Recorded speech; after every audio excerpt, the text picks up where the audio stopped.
करी तपस्या भारी भक्ति का प्रताप से अरे वो गान की गिरदारी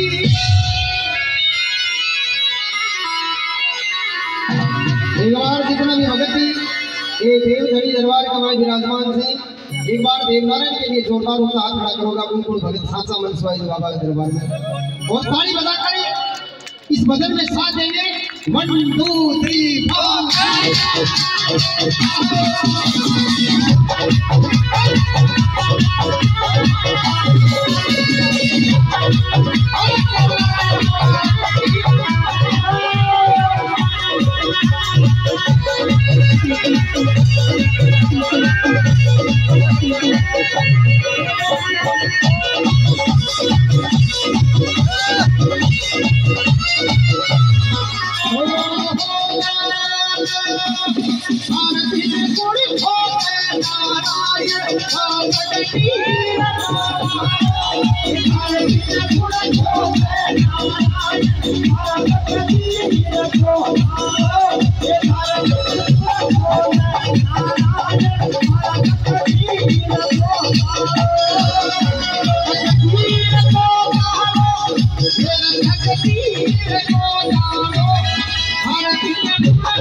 साधु माता भक्ति जी ने करी तपस्या भारी भक्ति का प्रताप दे दो